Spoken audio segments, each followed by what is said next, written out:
culture, our roots as a people. This is about white people. Other cultures may be able to glean some insight, some wisdom that might be applicable to their culture as well. But what I am speaking about is white culture. I hear people talk about truth and God, and that America is a Judeo-Christian culture. So in order to talk about the culture of white people, we must address these things. I recently heard someone say that if we want culture back, and if we want to be free, we need more people to read the Bible. So we'll examine that. People must be willing to be truthful with themselves and their innermost thoughts and honestly ponder deep within. Otherwise, truth is nothing more than simply a byword tossed around when it's convenient, basically to make that person feel good or to make them look good to others. So what is culture? I looked up culture in the Merriam-Webster's dictionary. It says, quote, the beliefs, customs, arts, etc. of a particular society, group, place, or time. A particular society that has its own beliefs, ways of life, art, etc. A way of thinking, behaving, or working that exists in a place or organization. So that's from Merriam-Webster's. So someone may say that by dictionary definition, America is Judeo-Christian, and therefore the comment about reading the Bible is accurate and applicable. So let's examine that right now. I am, among other Northern European ancestry, part Swede, part Norwegian. So that means I'm a Viking, correct? No, incorrect.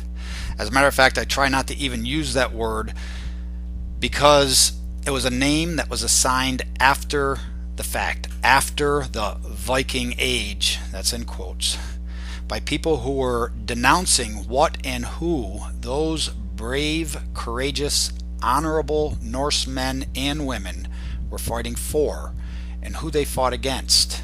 Besides, just because I am 2/3 of the trifecta of Scandinavia, still searching for Danish, does not mean that my Norse ancestry went on any, quote, Viking, end quote, expeditions in the sense that most people see them. Either way, though, it is part of who I am, and therefore I must be able to enjoy that small portion of my culture and keep it alive. And I do. That time period is part of my culture and part of what makes me, but it does not make me a, quote, Viking, end quote. Am I proud of them? Most definitely. Do I honor them? Most definitely. Do I research the sagas of what they experienced? Of course. But because I like to enjoy parts of who they were, does not make me what they were. It makes them part of me. It makes me a reflection of them, because they are in fact my blood. Within the past month or so, my grandson was sitting next to me and he was trying to show me his angry eyebrows in the mirror, and we were laughing and having a great time as he tried to stretch his face to make his eyebrows angry. My wife, who was sitting next to me, said, "Wow, your eyes are exactly the same color right now." So my grandson and I, we smooshed our cheeks together and we looked in the mirror and looked at the reflection of each other's eyes as they compared to our own and then to each other's. And he burst out laughing, which made me laugh with him. And it got me thinking about reflection. That was eye color we looked at in the mirror, that mirrored reflection of the two of us. But we are indeed a reflection of our people. I see those reflections from my parents and family, to me as well, and then from me to my children, and then to my grandchildren, obviously, as I just related. And each of our parents are a reflection of their parents and their family. So each one of us, individually, is a reflection of the past and their life experiences, but we are also a reflection forward to our future, to our posterity, even to those unseen and unknown to us right now. So ponder your own reflection. Use your mind's eye. You see your dad, your mom, then you see your grandparents on both sides. You see the memories that have been made a part of you, and hopefully there are stories that you tell your children and will tell your grandchildren. But focusing on religion, in your mind's eye, maybe they were Catholic, maybe some other denomination, maybe born againers, but keep going back. Eventually you hit a spot where you say, I can't go back any further, I don't know them. But you not knowing them does not mean they never existed. So who were they? They're still your family. They still lived and had children, obviously, because you are here. So these nameless, faceless people in your tree are there. Maybe they were Catholic. Maybe they were Protestant. Keep going. Back in your mind, using your mind's eye. Nameless, faceless people. You have no idea. But they're there. Archaeology has artifacts of our European ancestry dating back about 40,000 years. So let's say, in your mind's eye, you are back to 20,000 years ago. What does it look like? You have a indoctrinated view of what that long ago may have looked like, but there's your ancestors. Nameless, faceless to you, but they still lived. They still had children because you are here. Maybe they were no, wait a minute. They couldn't have been Catholic, so we have a problem. The Jewish religion of Catholicism was only created about 2,000 years ago. And Bible indoctrinators say that using the Bible and their math, mankind is roughly 12,000 years old. Let's pause for a moment, remembering that we started to talk about culture. We are now getting to the roots of who we are. And this is where our culture has had an axe laid to its roots. We must be honest with ourselves and then each other. Truth must be more than a byword. So go look in the Old Testament Bible. I've already pulled up some verses. I thought about this before I started recording it. You can put this on pause and look for yourself, or you can trust me that I'm going to quote them as I took them out of a King James Version Bible. So flip to Genesis 11, 27 through 29 and read. Because people say that to maintain our culture and freedom, we need to read the Bible. So what do those verses say? Quote, Now these are the generations of Terah. Terah begot Abram, Nahor, and Haran. And Haran begot Lot. And Haran died before his father Terah in the land of his nativity, in Ur of the Chaldees. And Abraham and Nahor took them wives. The name of Abram's wife was Sarai, and the name of Nahor's wife Milcah, and the daughter of Haran, the father of Milcah, and the daughter of Iscah. Now turn to chapter 15 in Genesis, verse 7. Speaking about Abram, or Abraham, it says, And he said unto him, I am the Lord that brought thee out of Ur of the Chaldees, to give thee this land to inherit it. So, we see that the Bible says that people existed prior to Abraham. That would mean that prior to the invention of the Jewish faith, from which comes Christianity and Islam, that people were living and dying.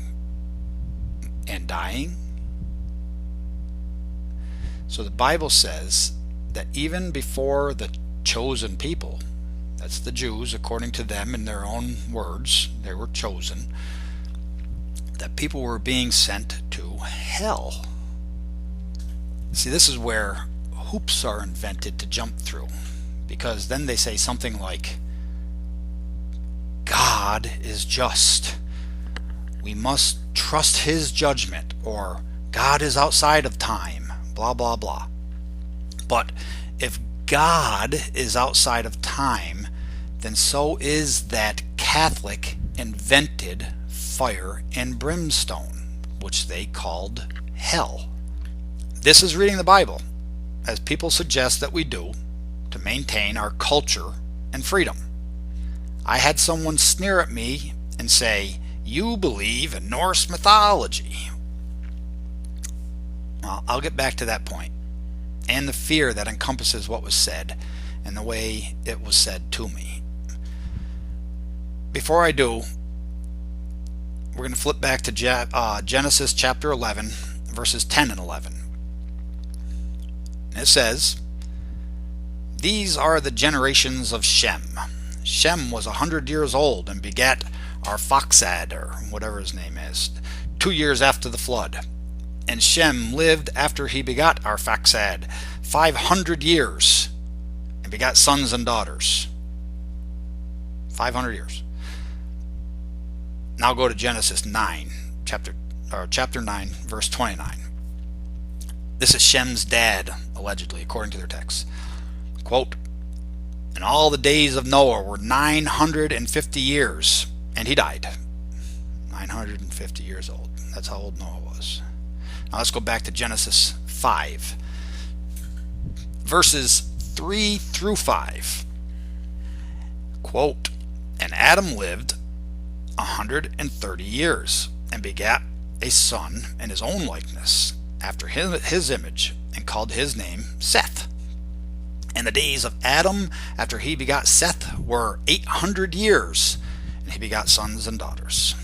And the days that Adam lived were 930 years, and he died." End quote. Mythology. Indeed. Here's the thing though. People use that Jewish mythological timetable of people living until almost 1,000 years old at times to formulate their erroneous opinions about how old the earth is, that then in turn eliminates the culture of our ancestral people, our actual ancestors. Really? Is that what you want to do? Is that what you want to read the Bible for? To believe a foreign Jewish mythology that destroys who the very people were that led to your existence? And that Jewish mythology is believed as fact, indoctrinated into the masses as fact, and then purported to be truth. Truth! Ponder that in your mind and ask yourself, really? But it's not just the Old Testament. It's the New as well. Jesus turned water into wine, and it was the best tasting wine. Jesus walked on water and calmed the storm. Jesus raised Lazarus from the dead 3 days, and he was already stinky. Surely he stinketh. Jesus was born a Jew of a virgin, a perpetual virgin of about 13 years of age. Mythology. Indeed. How do people, maybe yourself included, justify all of this? They say things like, it's possible because it's God. See, when they talk about the Jewish God, everything is possible. Everything's possible. You talk about your culture. What happens? They shrink it way, way, way, way down. It's no longer possible. Nothing's possible. It's your culture. When it's their culture, it's God. Anything's possible. And then they say, we can't fathom his ways, his depths or his heights. It's in the Bible. You just got to read your Bible for culture and freedom. So bottom line comes down to this. So they make excuses. Maybe you make excuses. That's what it comes down to. Excuses that eliminate your own ancestral culture and then replace it with a Jewish one. Read it in the Bible. Turn to Romans 11:17 to 18. Quote, "And if some of the branches be broken off, and thou, being a wild olive tree, wert grafted in among them, and with them partakest of the root and fatness of the olive tree, boast not against the branches. But if thou boast, thou bearest not the root, but the root thee." End quote. There, right there. Your roots are gone because you allowed them to be hacked off so that you could be grafted into a set of roots that are not your own. They're an olive tree. They're a Jewish tree. But, some people will say, some of these things are allegorical. So they're mythological then. So the Bible contains mythology when they say they're allegorical? And who determines what is actual biblical truth and it took place, and what is allegorical or mythological? You? Your church leader? The Catholic Church? Ponder that. Return for a moment to your mind's eye when you were beginning your journey back. No matter what denomination or non-denomination your immediate ancestry was, as you go back further and further, you come to a starting point, either for your family or for the sect itself. And that starting point of the entire Christian sect was Catholic. So you can't say your family started out as a Protestant or a born-againer.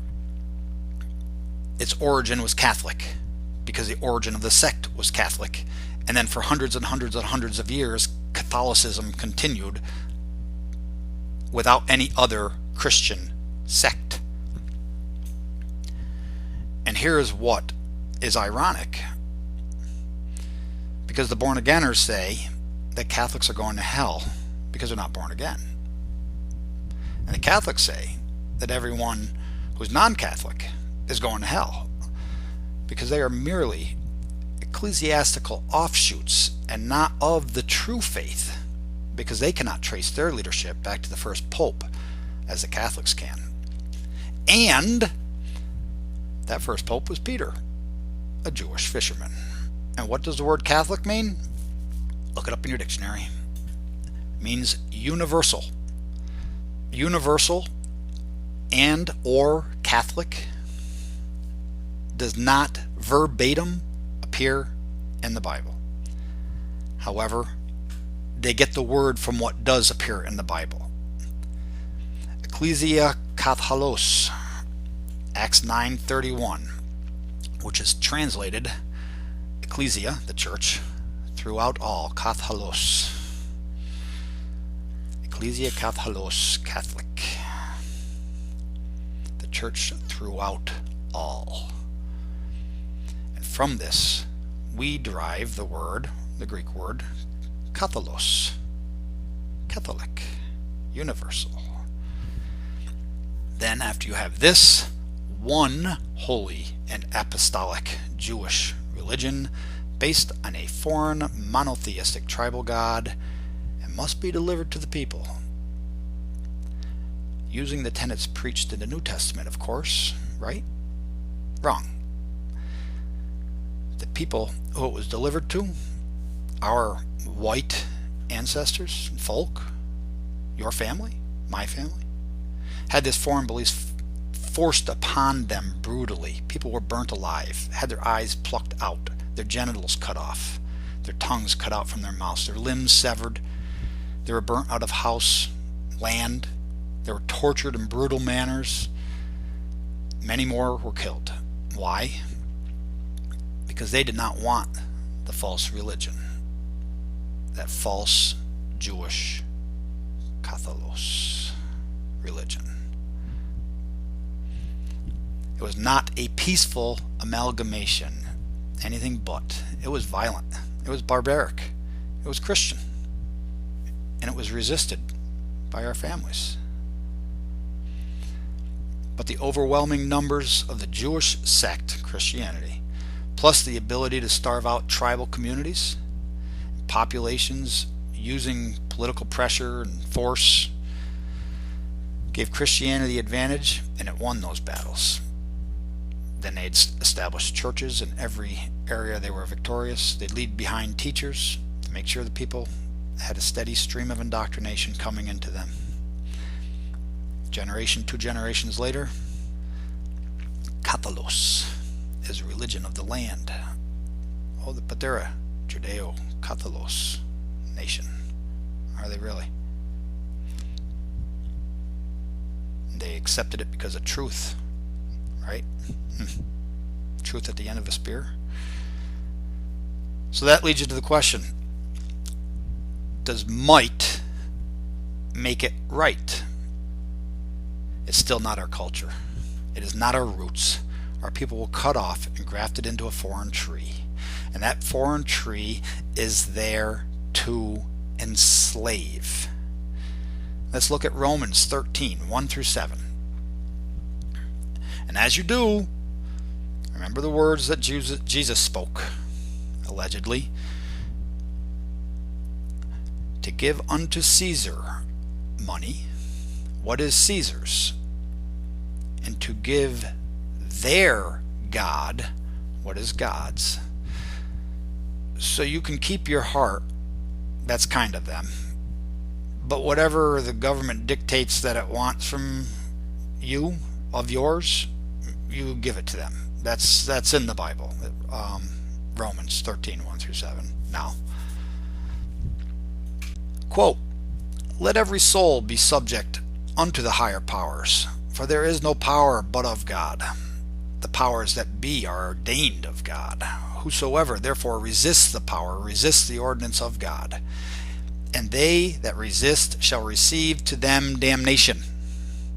For rulers are not a terror to good works, but to evil.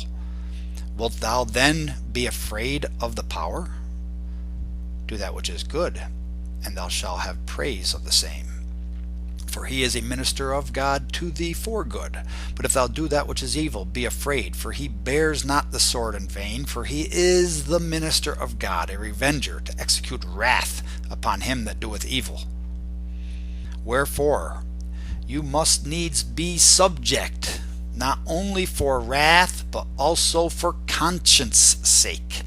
For this cause pay ye tribute also, for they are God's ministers, attending continually upon this very thing.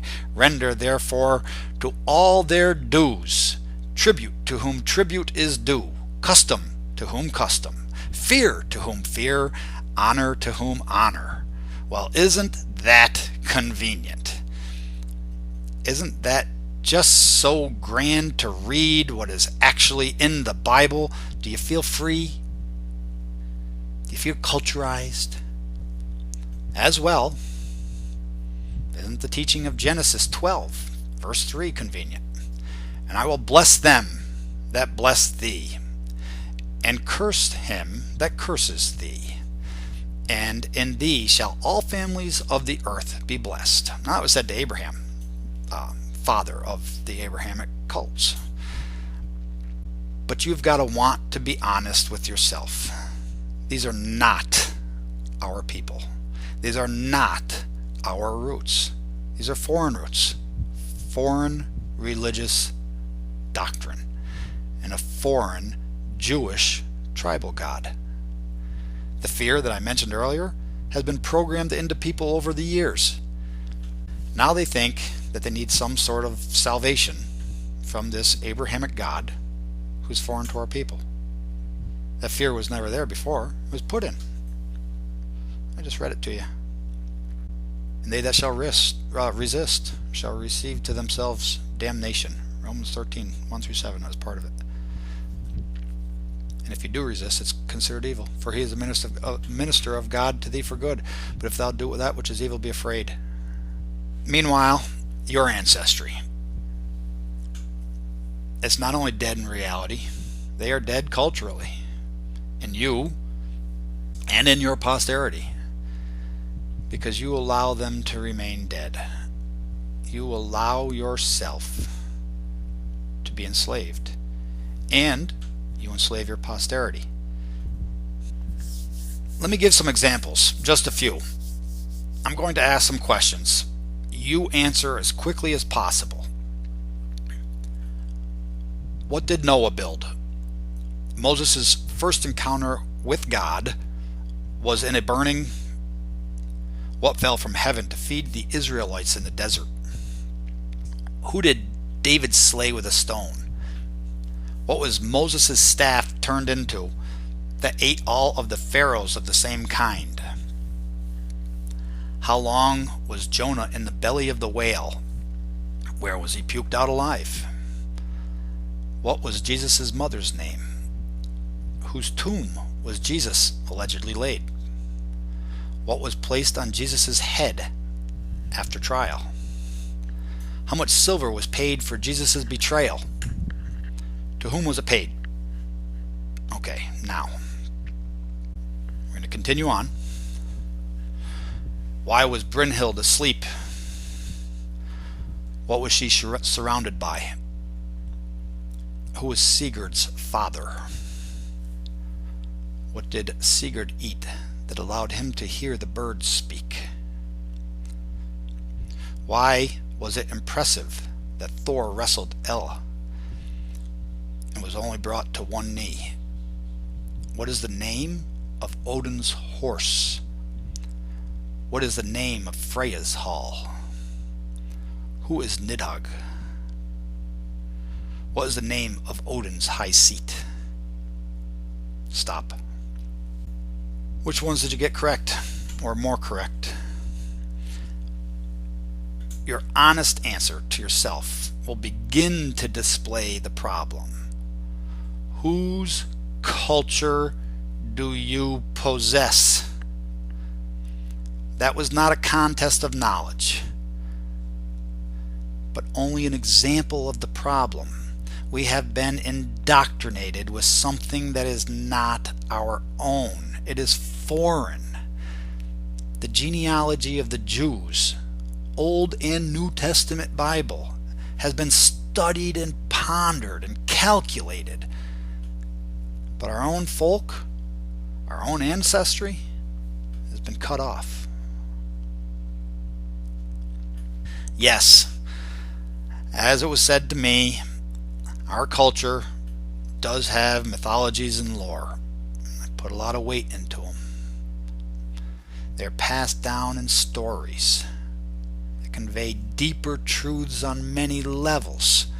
Now that our actual culture and roots have been identified as being cut off, let's go take your kids, go to some monopolized all-in-one store, start shopping for some culture.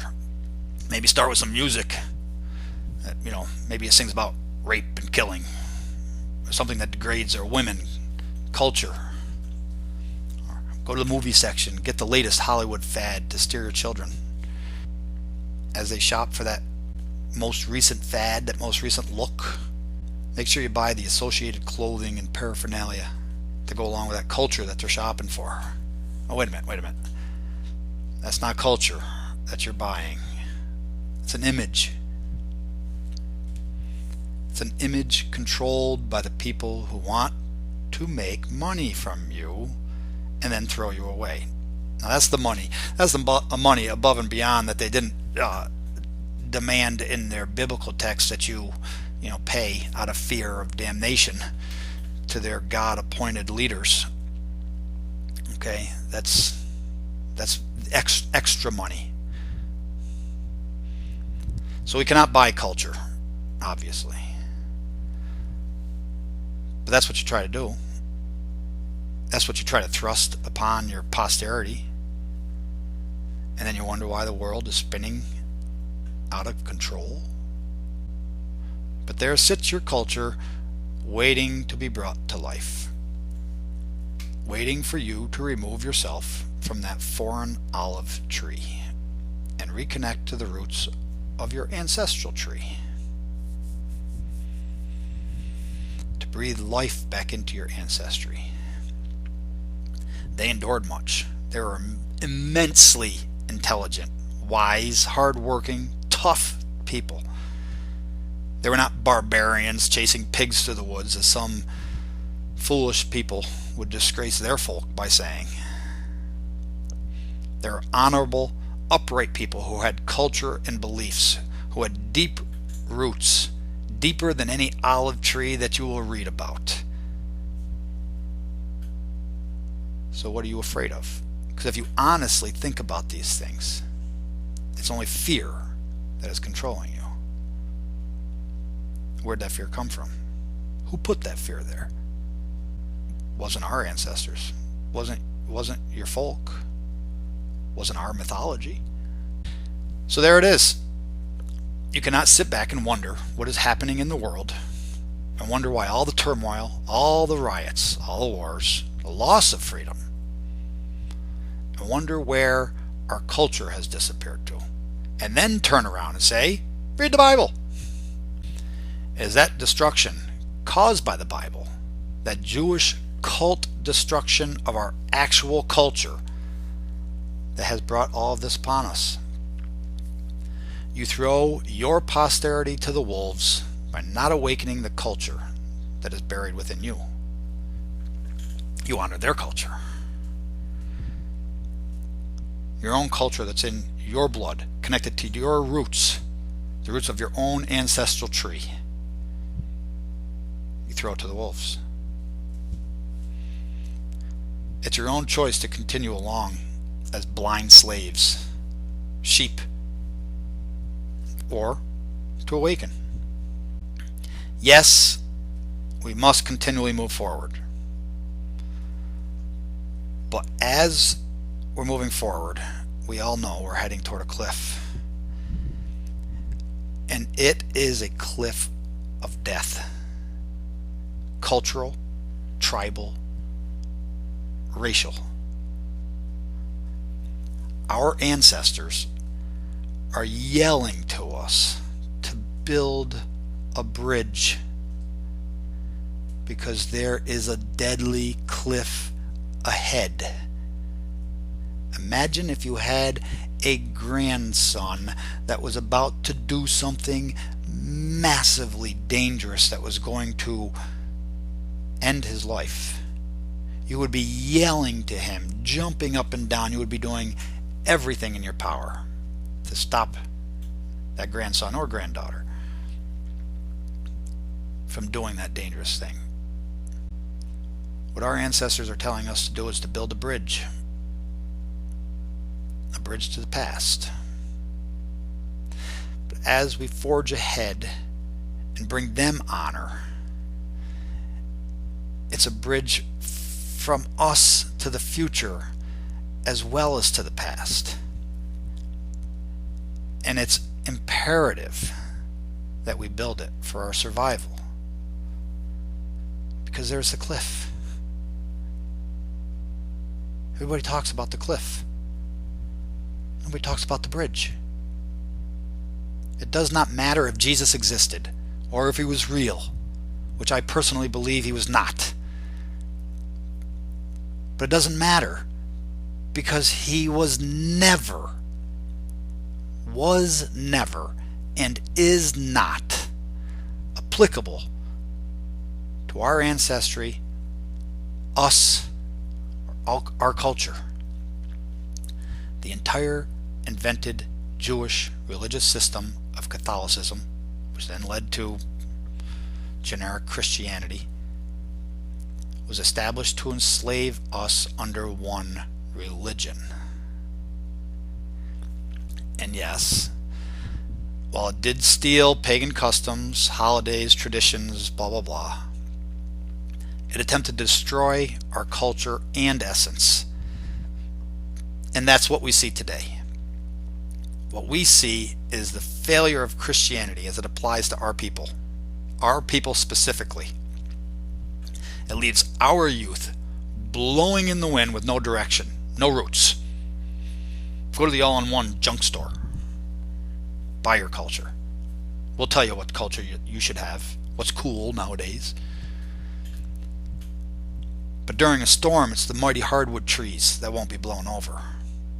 Their roots reach deep and wide, giving them strength. And when they're surrounded by other mighty hardwood trees, they're a protective barrier from that storm. Christianity must die. And when it dies, or as it dies, people must return to their roots and find their true culture. We have been seeing the death of Christianity. Islam and Judaism must go with it.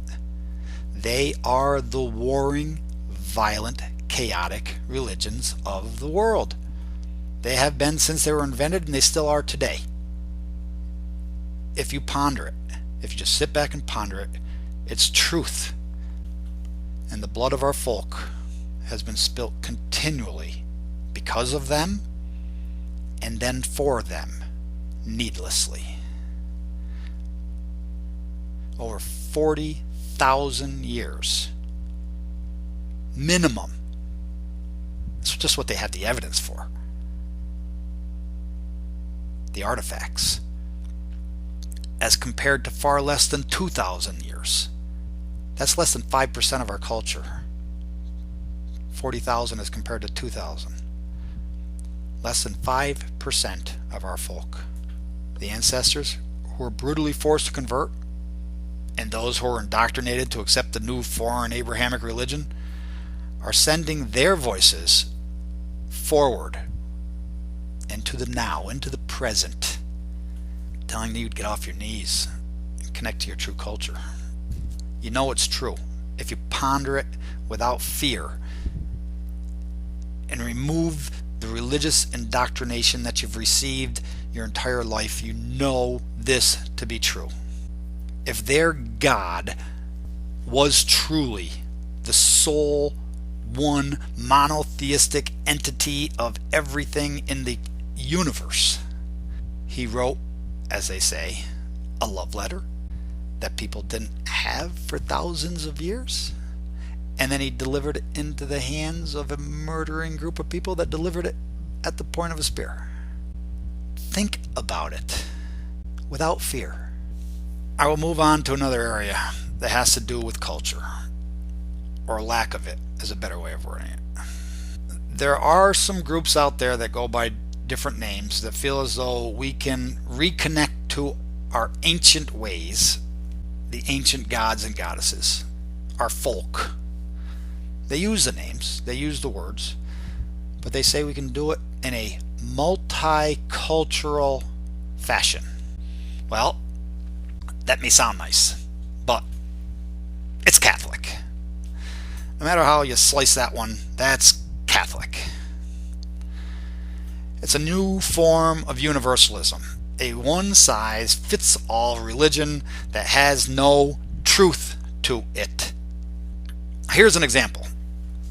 I had a person tell me that when I die, I was going to be punished by Odin, and that I did not understand who Odin really was. Now, I'll admit, maybe I don't know every facet of Odin, and I'm not going to sit here and claim to.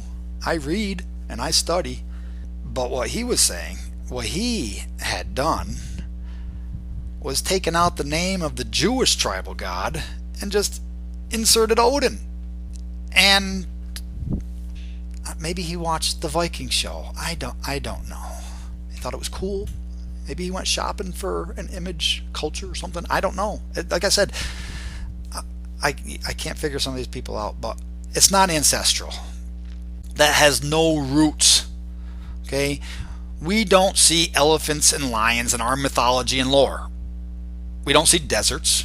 We don't see burning bushes, camels, and foreskin instructions. Just like other tribal cultures, let's say Africa for instance, would not have snow and ice. Wolves and elk would not be there either. The list could go on. They are tribal. They have their own beliefs, their own customs. Not for us. Not going to see scabby in Africa. They're only for certain people. And ours is for European white people. No, our text does not have Odin dealing out punishment like the Jewish temper tantrum egomaniac who they call Yahweh or Jehovah or Yaldabaoth or whatever other name they want to give him. So no, Odin will not be punishing me when I die. Sorry to disappoint you. As you look for your next Catholic religion. Reestablishing our connection to our ancestral ways has nothing to do with creating a new mamby-pamby religion where people of a multitude of colors can hug around a tree with flowers in their hair. The people who, in their ignorance, latch on to those non-cultural, new feeling-based thoughts are not participating in anything old. They're not bringing honor to their ancestry. And they're further degrading the culture of our folk. I seriously ask why they left the initial indoctrination religion of Christianity.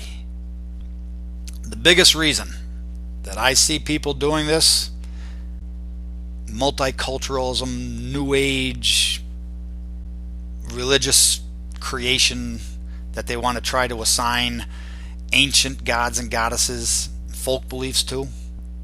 The biggest reason I see is because of self-loathing, because of white loathing.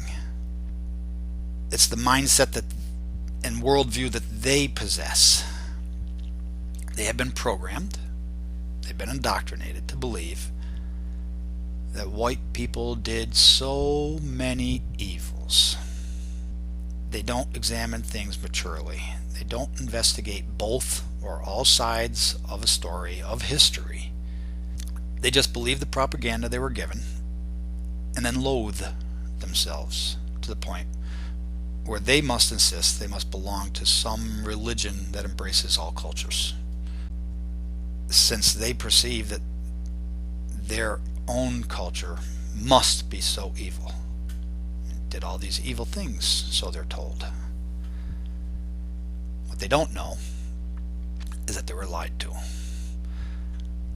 And the self-loathing, the white loathing image that they have is there because of those lies which they believe in ignorance. There is no apology to be stated. There's been all of the wrongs that they said have been done. They've been lies. There's no need it. There's not going to be one given.